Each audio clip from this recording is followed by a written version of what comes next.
आज मेरे बेटे की दूसरी शादी थी। उसकी पहली शादी का क्या हुआ मैं उसे भूल जाना चाहती थी, क्योंकि वो बड़ी ही अजीब घटना थी। लेकिन आज उसकी दूसरी शादी थी। मुझे यकीन था कि वो मेरे बेटे का ख्याल जरूर रखेगी। मेरा बेटा बहुत कमा रहा था, अच्छा और बहुत ही सुंदर था। वो इस परिवार का एकमात्र वारिस था। सभी उसे प्यार करते थे, इसलिए किसी को भी ये बात अजीब नहीं लग रही थी कि उसकी दूसरी शादी इतनी जल्दी हो रही है। पर मेरा दिल धक धक कर रहा था। रात जैसे जैसे नजदीक आ रही थी, मेरा दिल भी उतनी ही तेजी से धड़क रहा था और मैं चिंतित हो रही थी। मेरी बेटी को भी इस बात का पता था और वो भी मेरी ही तरह चिंतित थी। वो बोली कि अगर आज भी ऐसा ही हुआ तो फिर क्या होगा। मैंने कहा, अपने मुंह से कुछ अच्छा निकालो, मैं पहले से ही चिंतित हूँ। अब तो सभी मेहमान भी आ गए हैं। पिछली बार देश में एक महामारी के कारण इतने लोगों को आमंत्रित नहीं कर सके थे, लेकिन इस शादी में सभी रिश्तेदार बहुत उत्साह के साथ आए थे। इसलिए लोग पिछली शादी के बारे में ज़्यादा नहीं जानते थे और ये भी नहीं जानते थे कि ऐसा क्या हुआ कि उन्हें फिर से शादी करनी पड़ी। मेरा बेटा भी खुश था, कोई समस्या नहीं थी, क्योंकि उसकी ये पत्नी पहली पत्नी से कहीं ज़्यादा खूबसूरत थी और उम्र में भी छोटी थी, तो उसे तो खुश होना ही चाहिए था। सर्दी का मौसम था, ज्यादातर मेहमान घर में ठहरे हुए थे। समारोह बाहर हो रहा था, नाच गाना चल रहा था, लोग आपस में हंसी मजाक कर रहे थे। मैंने अपनी जेठानी से कहा, दुल्हन दूसरे शहर से आई है, बहुत थक गई होगी, मुझे लगता है उसे दूल्हे के कमरे में नहीं भेजना चाहिए। मेरी जेठानी ने कहा, तुम्हें क्या हो गया है? उनकी अभी अभी शादी हुई है और तुम हो कि उनकी रात खराब करना चाहती हो। मानती हूँ शादी ब्याह में थकावट हो ही जाती है, लेकिन नया खून है, कॉफी शॉफी पिला दो, फ्रेश हो जाएंगे और फिर सुबह रिसेप्शन भी तो है। मैं बोली, वो थक जाएगी बेचारी। मेरी जेठानी ने कहा कि आजकल कोई भी इतना नहीं थकता, लड़कियों को तो अपनी शादी का बहुत शौक होता है, उसे अपने बेटे के कमरे में भेज दो। अब रात के 12 बज गए हैं, सुबह उठकर तैयार भी तो होना है। मुझे नहीं पता कि तुम इतना टाइम क्यों लगा रही हो, सभी रस्में हो चुकी हैं, हर कोई नाच गाकर थक गया है, बेचारी दुल्हन भी कमरे में जाना चाहती है। मेरी जेठानी तो वैसे भी बाल की खाल निकालने में माहिर थीं, सबसे बड़ी थीं, इसलिए सोचा इनसे सलाह मशवरा कर लूं, लेकिन उन्होंने मुझे ही अपनी बातें बता दी और फिर उसने खुद ही कहा कि अब दुल्हन कमरे में जाएगी। दुल्हन को कमरे में ले जाया गया। बाकी सबको कमरे से निकालकर मैं थोड़ी देर दुल्हन के पास ही बैठ गई। मैंने कहा, बेटा, तुम अपने परिवार में सबसे बड़ी हो, तुम बहुत ही धैर्यवान लड़की हो, इसलिए मैं तुम्हें पसंद करके आई थी। देखो बेटा, जब शादी होती है तो कुछ चीज़ें ऐसी होती हैं जो हमें पसंद नहीं आती, लेकिन मेरी बच्ची, तुम थोड़ा सब्र करना। उसने कहा कि मुझे समझ नहीं आ रहा कि आप क्या कह रही हैं। मैंने कहा कि अगर मेरा बेटा कुछ उल्टी सीधी बात करता है तो उसकी बातों पर ध्यान मत देना, कमरे की बात कमरे में ही रखना, सुबह मुझे बता देना, मैं तुम्हारी प्रॉब्लम को सुलझाने की कोशिश करूंगी। मेरी बात सुनकर वो थोड़ा घबरा गई थी कि मैं किस विषय पर बात कर रही हूँ। वो थोड़ा घबराई हुई सी बोली। फिर उसने कहा, ठीक है, मैं पूरी कोशिश करूंगी। अब इस घर की इज्जत भी मेरी इज्जत है। मैं दुल्हन का हाथ थपथपाकर बाहर आ गई। सब अपने अपने बिस्तर पर सोने चले गए थे। घर में बहुत सन्नाटा था, क्योंकि सब बहुत थक चुके थे, इसलिए सब सो चुके थे। जाड़े की रातें वैसे भी शांत होती हैं, लेकिन मैं सो नहीं पा रही थी। बहुत देर बाद आखिर मैं सोने चली गई, लेकिन मेरी आंखों में नींद नहीं आ रही थी और मेरी आंखें बार बार घड़ी की ओर ही देख रही थीं। काश सुबह जल्दी हो जाती तो मेरी सारी चिंताएं खत्म हो जाती। लेकिन जैसे ही 2:30 बजे मैंने एक जोरदार चीख सुनी और उसके बाद ही मुझे पता चल गया कि अब क्या होने वाला है। उसके बाद बार बार चीखें शुरू हो गईं।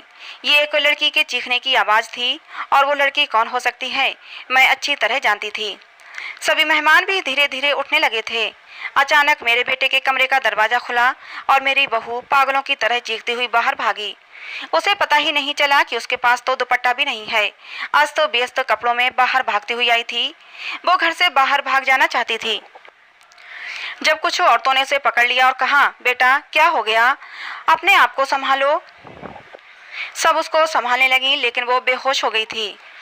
जब कोई बेहोश होता है तो उस पर पानी के छींटे वगैरह मारे जाते हैं, लेकिन मेरी बहू तो पानी के छींटे मारने पर भी होश में नहीं आ रही थी।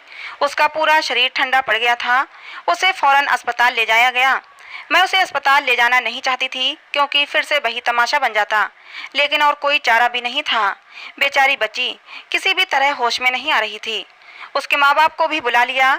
उन्होंने भी एक दूसरे के कानों में बातें करनी शुरू कर दी। पता नहीं हमारी बेटी को क्या हो गया है, पता नहीं उसके साथ क्या सुलूक किया है।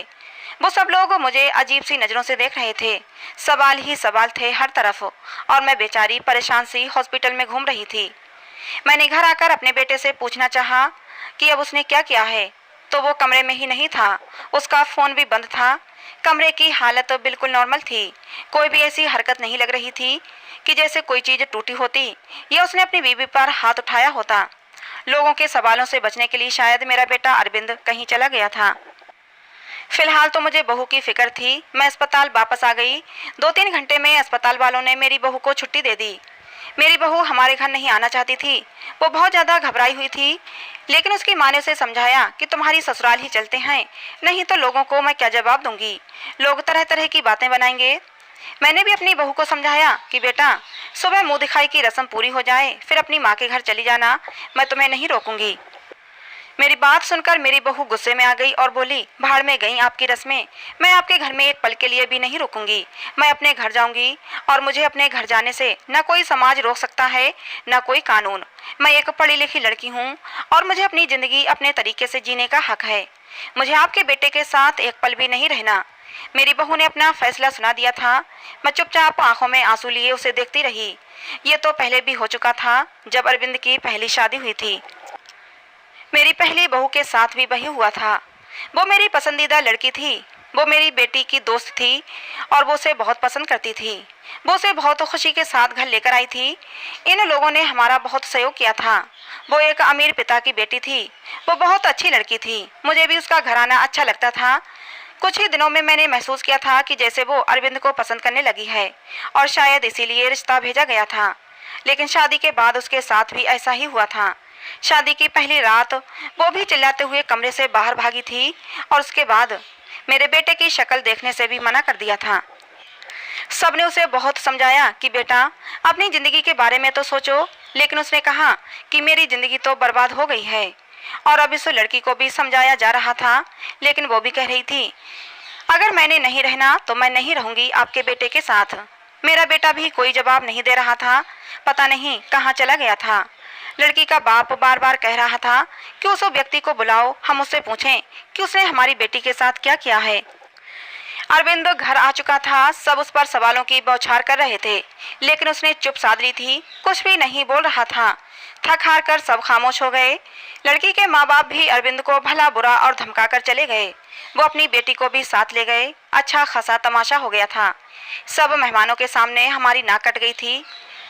लड़की के माँ बाप ने हमारी बेइज्जती करने में कोई कसर नहीं छोड़ी थी, लेकिन अरविंद अपने मुंह से एक शब्द भी नहीं बोल रहा था।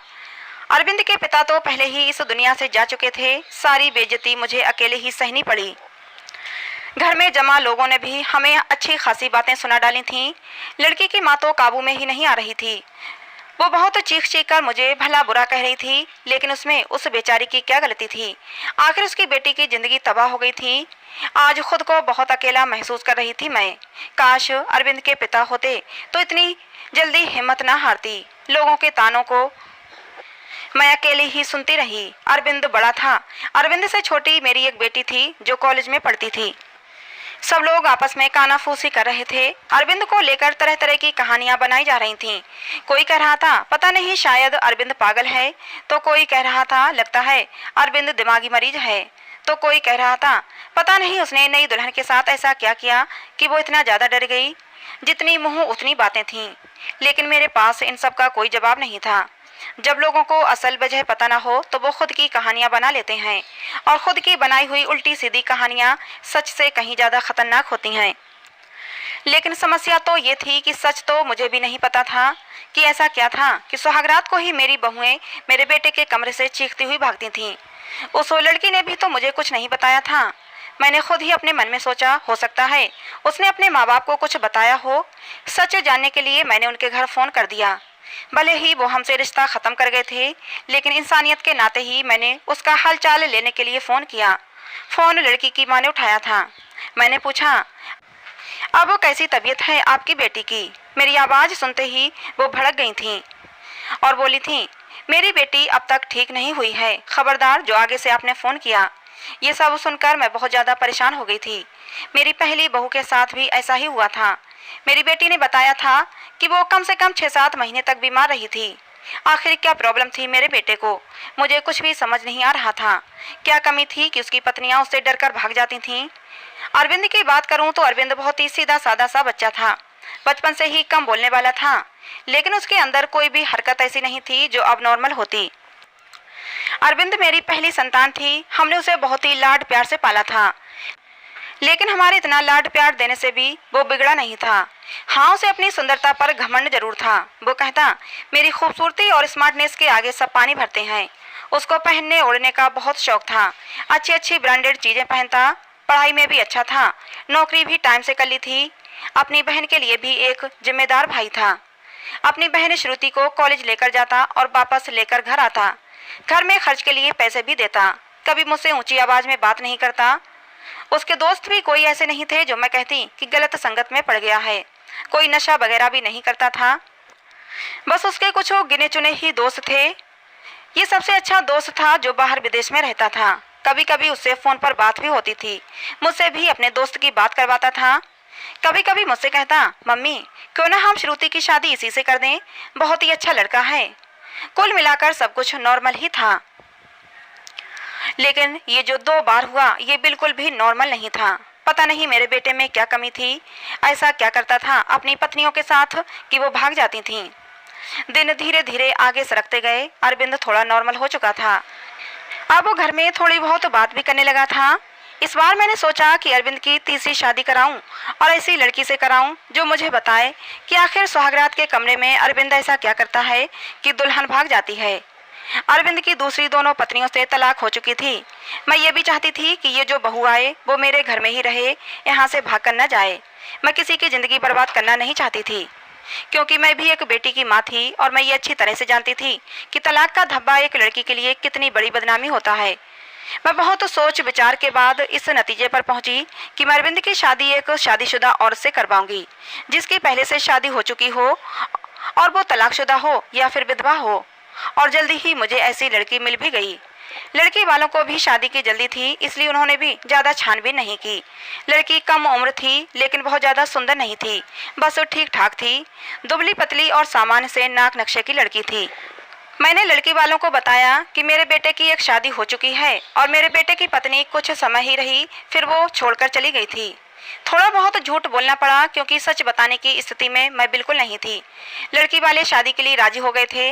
मैंने अरविंद को लड़की की फोटो दिखाई तो उसने शादी से साफ इनकार कर दिया। बोला, मुझे नहीं करनी शादी, इतनी आम से शक्ल सूरत की लड़की है, मुझे इससे शादी बिल्कुल नहीं करनी। अरविंद की बात सुनकर मैंने उसे डांटते हुए कहा था, चुप हो जा, जिस तरह की तेरी हरकतें हैं उन हरकतों के चलते तो तेरी कभी भी शादी नहीं होनी चाहिए। लेकिन मैं एक माँ हूँ ना, इसलिए सोचती हूँ कब तक बैठी रहूँगी और तेरा ध्यान रखूँगी। मेरे जाने के बाद कोई तो ऐसा हो जिसके साथ तू अपनी ज़िंदगी गुजार सके। बोलते बोलते मेरी आंखों में आंसू आ गए। मेरी आंखों में आंसू देखकर अरविंद चुप हो गया, शादी के लिए रजामंदी दे दी और उठकर कमरे में चला गया। कहीं ना कहीं अरविंद के दिल में चोर जरूर था, वो मुझसे नजरें चुरा रहा था। लेकिन इस बार मैंने भी तय कर लिया था कि मैं सच जानकर रहूँगी। मैंने पहले ही सोच लिया था कि इस बार मैं लड़की को अपने भरोसे पर ले लूँगी, लेकिन उसे ये नहीं बताऊँगी कि पहले उसकी पत्नियाँ डरकर भाग गई थीं। उसे प्यार से समझा दूँगी, उसे भरोसा दिलाऊंगी कि अगर कुछ ऐसी वैसी बात है तो मुझे बताए, मैं उसकी समस्या का समाधान करूँगी। पर इस बार शादी का प्लान बहुत ही सादगी से करने का था और फिर मैंने बहुत ही सादगी से अरविंद की शादी कर दी। लड़की का नाम रश्मि था, बहुत ही प्यारी बच्ची थी। मेरी बेटी ने मना भी किया था कि मम्मी रहने दें, भाई को भाई के हाल पर छोड़ दें, लेकिन मैंने उसे समझाया था कि बेटा, हो सकता है तेरे भाई के साथ कुछ मसला हो जिसे सुलझाना हमारा फर्ज है। खैर, शादी निपट गई। इस बार मैंने ज़्यादा मेहमानों को नहीं बुलाया था। घर में कुछ ही मेहमान थे जो कि मेरे रिश्तेदार नहीं बल्कि मेरे कुछ जानने वाले थे। मेरी कुछ सहेलियां वगैरह थे और उनके परिवार वाले थे। रश्मि को मैं अरविंद के कमरे में ले गई। उसे बेड पर बिठाते हुए मैंने रश्मि का हाथ अपने हाथों में लिया और उसे हल्के से दबाते हुए बोली, रश्मि बेटा, तुमसे बहुत ही ज़रूरी बात करनी है, बहुत ही ध्यान से मेरी बात सुनो। रश्मि आश्चर्य से मुझे देखने लगी कि भला ऐसी कौन सी ज़रूरी बात है जो अभी करनी है। मैंने रश्मि को समझाते हुए कहा, बेटा, बेटा, अरविंद इस शादी के लिए राजी नहीं था। बहुत ही मुश्किल से मैंने उसे शादी के लिए तैयार किया है। हो सकता है मेरा बेटा कुछ अजीबोगरीब हरकतें करे, हो सकता है तुम्हें डराने की कोशिश करे जिससे कि तुम उसे छोड़कर भाग जाओ, लेकिन बेटा तुम्हें डरना नहीं है। जो भी हो तुम्हें सब कुछ मुझे बता देना है। बस तुम्हें उसके डराने धमकाने में या उसकी बातों में आने की जरूरत नहीं है। रश्मि ने मेरी बातों को सुनकर हाँ में सिर हिला दिया था। मैं थोड़ी संतुष्ट हुई थी और रश्मि को आराम करने का बोलकर बाहर आ गई। मैं अपने कमरे में नहीं गई। बहरहाल मैं बाहर सोफे पर ही लेट गई। श्रुति को मैंने उसके कमरे में भेज दिया कि तुम जाओ सो जाओ, बहुत रात हो चुकी है। श्रुति कमरे में जा चुकी थी, लेकिन जाते जाते उसने कहा था कि मम्मी जी, आप जो भी कर रहे हैं गलत कर रहे हैं। आप भी हर समस्या का हल सिर्फ शादी ही समझती हैं। आपको किसी की बेटी की जिंदगी को यूं बर्बाद नहीं करना चाहिए। श्रुति जा चुकी थी और मैं सोफे पर लेटी दिल ही दिल में अपने भगवान को याद कर रही थी और दुआ मांग रही थी कि हे भगवान, ये रात अच्छे से बीत जाए। बहुत ही खामोशी थी। ऐसा लग रहा था जैसे तूफान से आने की पहले की खामोशी हो। घड़ी की टिक टिक भी मेरे सर पर हथौड़े की तरह लग रही थी। मैं अपने भगवान को मनाने में लगी हुई थी कि तभी वही हुआ जिसका मुझे डर था।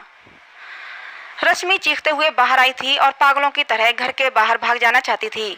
मैंने जैसे तैसे करके उसे बाहर गेट के अंदर लिया था। मैंने उसे जैसे तैसे समझाकर थोड़ा शांत किया था। वो कुछ बोलने की स्थिति में नहीं थी। जब थोड़ा शांत हुई तो बदहवासी में बोली कि आपको अपने बेटे की पहले मेडिकल जांच करानी चाहिए थी। अगर आप ऐसा करा लेती तो आपको और मुझे ये दिन देखना नहीं पड़ता। रश्मि तो बहुत ही समझदार थी। उसके पास तो कोई दूसरा ऑप्शन भी नहीं था। वो तो हर हाल में इस शादी को निभाने की सोचती। लेकिन रश्मि ने भी इस रिश्ते को नहीं निभाया और वो अरविंद को छोड़कर चली गई। दूसरे दिन रश्मि के घर से फोन आया कि अपने बेटे से कहकर हमारी बेटी को तलाक दिलवा दो, नहीं तो हम ये काम अदालत से भी कर सकते हैं। मैं सदमे की हालत में फोन पकड़े वहीं सोफे पर बैठ गई। यानी कि अब अरविंद को कोई मजबूरी में भी अपनाने के लिए तैयार नहीं था। पहले मैं जो बहुएं लाई थी वो अमीर घराने की और सुंदर पढ़ी लिखी थी, लेकिन रश्मि तो विधवा थी, गरीब घराने की थी और बहुत ज़्यादा सुंदर भी नहीं थी। रश्मि को मैंने पहले ही सब कुछ समझा भी दिया था और तब भी वो इतना ज़्यादा बदहवास हो गई थी। आखिर ऐसी क्या कमी थी मेरे बेटे में? हम जो जेवरात दुल्हन को देते थे, दुल्हन के घर वाले शादी के दूसरे ही दिन वापस कर देते थे। मैं तो दहेज भी नहीं लेती थी। फिर आखिर ऐसा क्या था कि ऐसे खूबसूरत पढ़े लिखे और अमीर लड़के को छोड़कर भी लड़कियां भाग जाती थीं? मेरा दिमाग सोच सोच कर फटा जा रहा था। कैसे पता लगाऊं कि आखिर बात क्या है? अरविंद भी अपने मुंह से कुछ कहने को तैयार नहीं था। जब भी इस बारे में कुछ बात करने की कोशिश करती तो वो उठकर बाहर चला जाता, मुझे बात करने का मौका ही नहीं देता। लेकिन अब मैं हर वक्त तो अरविंद पर नजर रखने लगी थी, उसकी एक एक हरकत पर ध्यान देती। शायद कुछ तो ऐसा सबूत मिले जिससे मैं सुराग लगा सकूं, सच जान सकूं कि आखिर सच्चाई क्या है। लेकिन उसके हाव भाव से कभी ऐसा लगा ही नहीं कि उसमें कुछ अबनॉर्मल भी है। एकदम नॉर्मल लड़कों की तरह था जैसे और लड़के होते हैं। एकदम नॉर्मल लड़कों की तरह था जैसे और लड़के होते हैं। मुझे कोई भी रास्ता दिखाई नहीं दे रहा था। एक दिन तंग आकर मैंने अरविंद के दोस्त को फोन लगाया, उसी विदेश में रहने वाले दोस्त को। मैंने पूछा, नितिन, तुम अरविंद के इकलौते दोस्त हो जिससे अरविंद अपने दिल की सारी बातें करता है। मुझे अरविंद के बारे में सब कुछ बताओ। उसने अपने जीवन के बारे में तुम्हें जरूर कुछ ना कुछ बताया होगा। लेकिन ये सुनकर तो मैं हैरान हो गई कि उसने अपने दोस्त को अपने बारे में कुछ भी नहीं बताया था। और बस यही बात मुझे बहुत अजीब लगी कि उसने अपने दोस्त को यह भी नहीं बताया कि मेरी 3 शादियां हो चुकी हैं और मेरी तीनों पत्नियां मुझे छोड़कर भाग गई हैं। लेकिन उसने ये बात अपने दोस्त को नहीं बताई जो कि उसका सबसे अच्छा दोस्त था। ये मुझे काफ़ी अजीब लग रहा था। लेकिन शायद उसने नहीं बताया हो क्योंकि वो शर्मिंदा होना नहीं चाहता होगा। शादी की रात ही पत्नी का भाग जाना, वो भी 3 पत्नियों का। धीरे धीरे 6 महीने और गुजर गए। घर में सब कुछ नॉर्मल चल रहा था, लेकिन अरविंद को लेकर मैं बहुत ज़्यादा परेशान थी। ऐसा क्या था जो दुल्हन शादी की रात को ही भाग जाती थी? मैंने एक बार फिर से अरविंद की शादी के लिए सोचा और इस बार मैंने ठान लिया कि सच्चाई जानकर ही रहूंगी।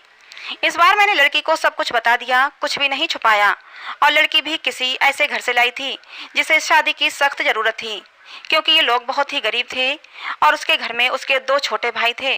मैंने कहा, तुम्हारे दोनों भाइयों की पढ़ाई की जिम्मेदारी मेरे ऊपर है और शादी में भी आप लोगों को कुछ भी खर्च नहीं करना पड़ेगा। लड़की को तो मैंने राजी कर लिया था, लड़की के माँ बाप भी राजी हो गए। लेकिन मैंने ये बात लड़की के माता पिता को नहीं बताई थी, बस लड़की को बता दी थी।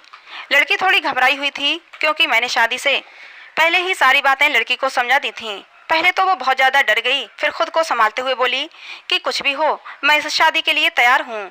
अगर मेरे थोड़े से त्याग से मेरे भाइयों की ज़िंदगी बनती है तो उसमें बुराई क्या है। जो कुछ भी होगा उसे सहन करूँगी। और वैसे भी सारे समझौते औरतों को ही करने पड़ते हैं। लड़की, जिसका नाम सुमन था, भले ही गरीब घर की थी लेकिन बहुत ही संस्कारी और समझदार लगी मुझे। दिल ही दिल में खुश हुई कि अगर सुमन मेरी बहू बनती है और मेरे घर में टिकी रहती है तो ये मेरे लिए बहुत ही सौभाग्य की बात होगी।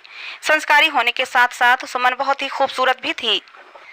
इस बार शादी मंदिर में हुई थी, सब कुछ ठीक था। और हैरानी की बात तो ये थी कि रात भी गुजर चुकी थी और सुबह हो चुकी थी। सुबह होते ही मैंने कमरे का दरवाज़ा खटखटाया लेकिन किसी ने दरवाज़ा नहीं खोला। मैं बहुत परेशान थी, कोई दरवाज़ा नहीं खोल रहा था। थोड़ी देर बाद कमरे की दूसरी चाबी लेकर आई और मैंने खुद ही दरवाज़ा खोला। कमरे के अंदर का दृश्य देखकर मेरी चीख निकल गई, क्योंकि मेरी बहू बेहोश पड़ी थी। अरविंद कमरे में कहीं भी नजर नहीं आ रहा था, शायद बाथरूम में था। मैंने जल्दी से डॉक्टर को बुलाया। डॉक्टर ने कहा कि वो सिर्फ डर की वजह से बेहोश हुई है, उसके शरीर पर किसी भी तरह के कोई चोट के निशान नहीं हैं। अरविंद के चेहरे से भी चिंता झलक रही थी। ऐसा लगता था कि जैसे वो भी परेशान है इन सब हालातों से। अच्छे से चेकअप करने के बाद और कुछ दवाइयाँ देकर डॉक्टर साहब चले गए थे। डॉक्टर ने कहा था कि सुमन को जल्दी ही होश आ जाएगा। अरविंद भी तैयार होकर अपने ऑफिस के लिए निकल गया था। मैं सुमन के पास ही बैठी रही। थोड़ी देर में सुमन ने आंखें खोल दी थीं। होश में आते ही वो बाहर की तरफ भागी थी, ये कहते हुए कि मुझे यहाँ नहीं रहना, मुझे अपने घर जाना है, अपने मम्मी पापा के पास। मैंने सुमन का हाथ पकड़ लिया। सुमन, तुम ऐसा नहीं कर सकती। मैंने तो तुम्हें सारी सच्चाई बता दी थी और तुम मान भी गई थी, फिर तुम अब ऐसा क्यों कह रही हो। लेकिन सुमन मेरी कुछ भी सुनने को तैयार नहीं थी। रोते हुए बोली, आंटी जी मुझे माफ़ कर दो, मैं मजबूर हूँ, मैं यहाँ नहीं रह सकती। आप बेफिक्र रहें, मैं अपने मम्मी पापा को कुछ नहीं बताऊंगी, सब कुछ हैंडल कर लूंगी। बस आप मुझे इस घर में रहने को ना कहें। लेकिन सुमन, मुझे बताओ तो सही, आखिर ऐसा क्या हुआ था, मैं सच जानना चाहती हूँ। सुमन, तुमने मुझसे वादा किया था कि तुम अरविंद की सच्चाई मुझे जरूर बताओगी। आंटी, अरविंद के बारे में मैं कुछ नहीं बता सकती। अगर मैंने अरविंद के बारे में बोला तो वो मुझे जान से मार देगा। मुझे अपनी जान की परवाह नहीं है, लेकिन अरविंद मेरे भाइयों को भी नहीं छोड़ेगा। प्लीज़ मुझे जाने दें। उसकी आंखों में विनती के ऐसे करोड़ भाव थे कि मैं उसे रोक न सकी। सुमन चली गई थी। मैं इंतजार कर रही थी कि अब कुछ ही देर में सुमन के माँ बाप का फ़ोन आने वाला है, लेकिन ऐसा कुछ भी नहीं हुआ। शायद सुमन ने अपने माता पिता को कुछ नहीं बताया था। अरविंद की तीनों पत्नियों ने तो दूसरे दिन ही तलाक की मांग कर दी थी, लेकिन सुमन ने ऐसा कुछ भी नहीं किया था। इसका मतलब था सुमन अब भी मेरे बेटे की पत्नी थी। मैंने सोचा कि अब मैं अरविंद का चेकअप करा कर ही रहूंगी। अपने होशो हवास में तो अरविंद ऐसा कभी भी नहीं करने देता, इसलिए एक दिन मैंने अरविंद के खाने में नींद की दवाई मिला दी। अरविंद के गहरी नींद में जाते ही मैंने डॉक्टर को फ़ोन कर दिया। डॉक्टर ने अरविंद के कुछ सैंपल लिए और ये बोलकर कि जैसे ही रिपोर्ट आती है मैं आपको बताता हूँ, डॉक्टर चला गया। और फिर मैं बेसब्री से अरविंद की रिपोर्ट का इंतजार करने लगी। अगले दिन डॉक्टर का फ़ोन आया और उसने कहा कि अरविंद एकदम नॉर्मल है, उसकी सारी रिपोर्ट्स नॉर्मल आई हैं। ये सुनकर तो मेरे आश्चर्य की कोई सीमा ही नहीं थी। अगर अरविंद नॉर्मल है तो शादी की पहली ही रात में उसकी पत्नियां क्यों भाग जाती हैं। सोच सोच कर मेरा दिमाग फटने लगा। कुछ सोचकर मैं सुमन के पास गई। सुमन के माता पिता ने मेरी बहुत इज्जत की। शायद उन्हें सच्चाई का पता नहीं था। उन्हें लगता था कि मैं उनकी बेटी को घर ले जाने के लिए आई हूँ। मुझे देखते ही सुमन डर गई थी। वो हम लोगों के साथ ज़्यादा नहीं बैठी और अंदर कमरे में चली गई। मैं भी सुमन के पीछे पीछे उसके कमरे में आ गई। मुझे देखते ही सुमन बोली, आंटी जी, मैंने आपको पहले भी कहा था कि मैं आपके घर में नहीं रह सकती, फिर आप मुझे लेने क्यों आई हैं।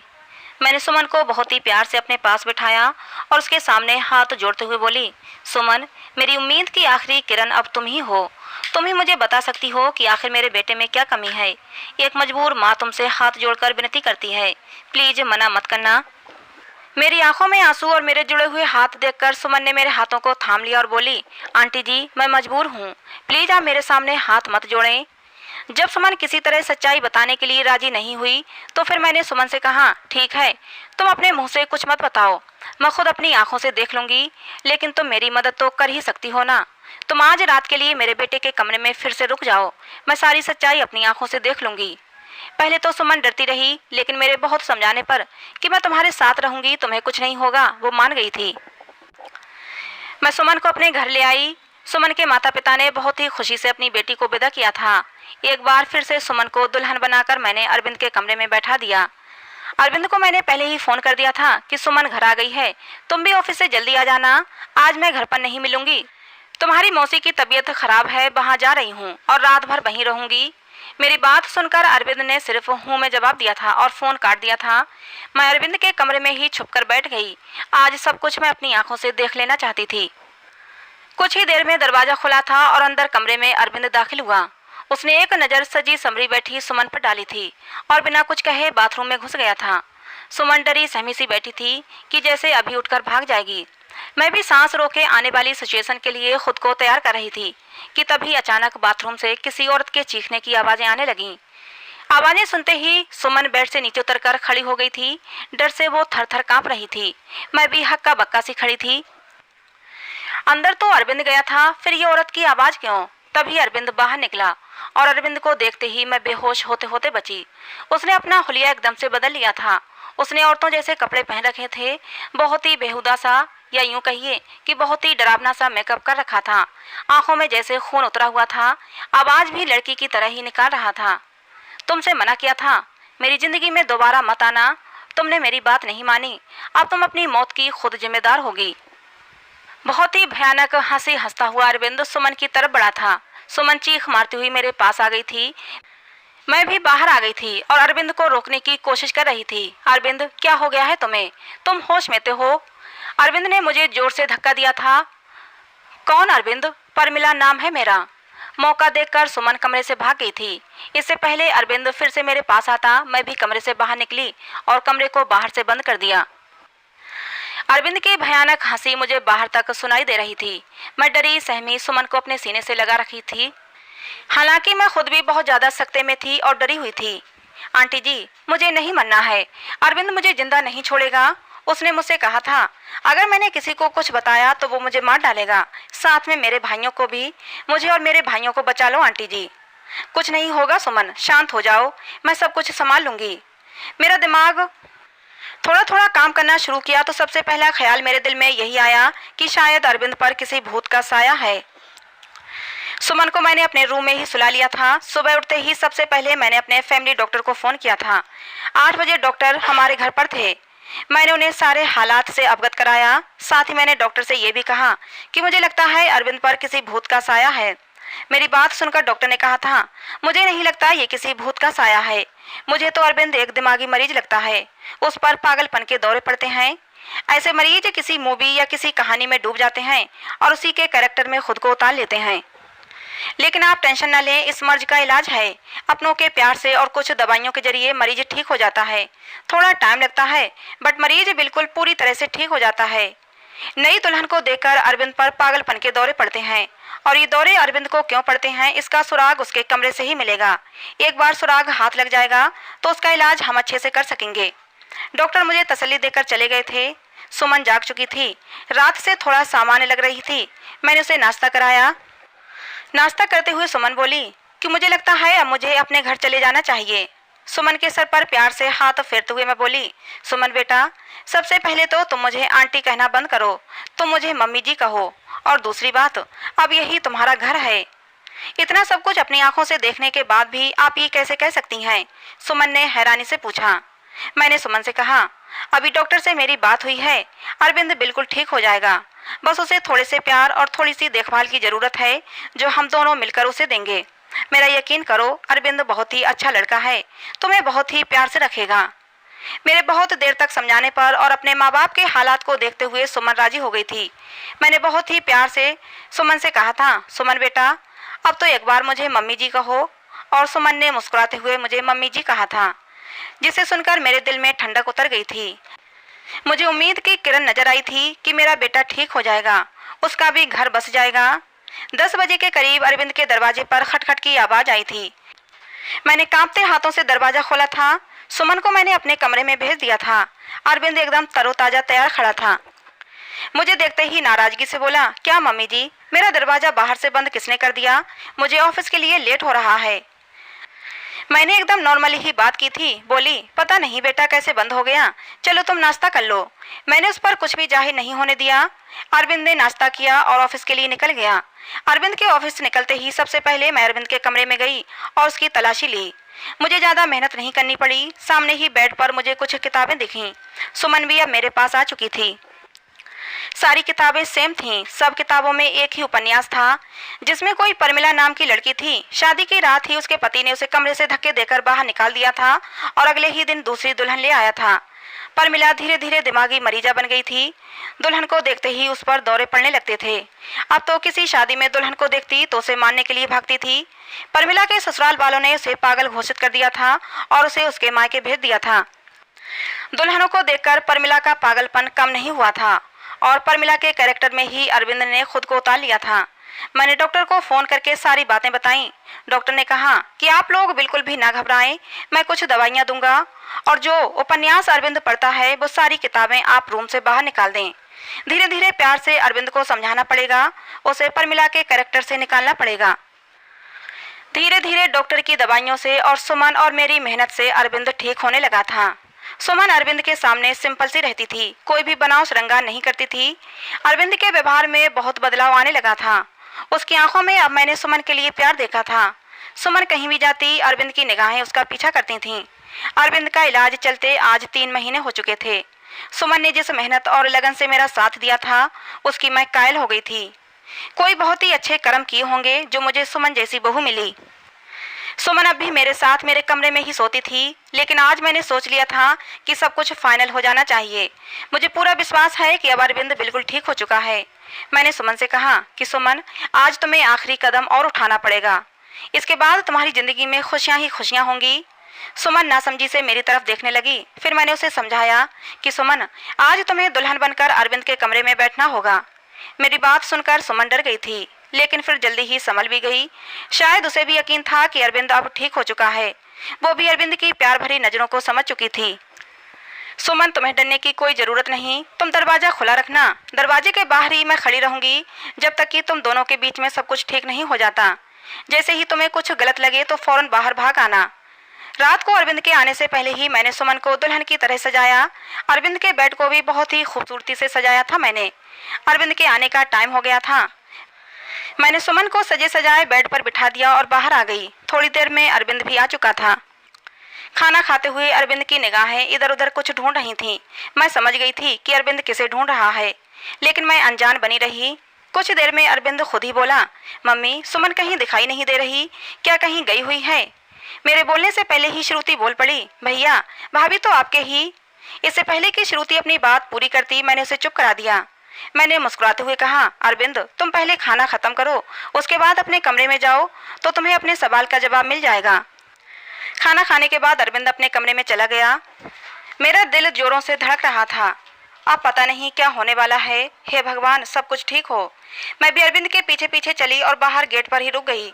मैं अंदर कान लगाकर सुनने की कोशिश कर रही थी कि अंदर सब कुछ ठीक तो है। खड़े खड़े मुझे काफी देर हो गई थी, लेकिन अभी तक अंदर शांति थी। और फिर कुछ ही देर में मुझे सुमन और अरविंद की सरगोशियां सुनाई देने लगीं, लेकिन प्यार में डूबी हुई सरगोशियां। मैं मुस्कुरा दी। मेरे अंदर तक सुकून उतर गया। मैंने मन ही मन भगवान को धन्यवाद दिया और अपने कमरे में आ गई और सुकून से लेट गई। सुबह मेरी आंख देर से खुली। जल्दी जल्दी उठकर किचन की तरफ भागी तो सुमन को किचन में पहले से मौजूद पाया। मुझे देखकर सुमन के चेहरे पर मुस्कुराहट आ गई। सुमन की झुकी हुई नजरें और शर्मीली मुस्कुराहट से ही मैं पहचान गई कि सब कुछ ठीक है।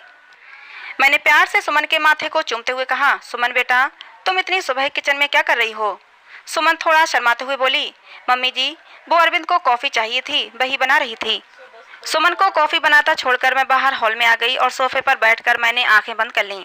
आज मेरे अरविंद के और सुमन के जीवन में खुशियां ही खुशियां थीं। भगवान मेरे परिवार को किसी की नज़र न लगे।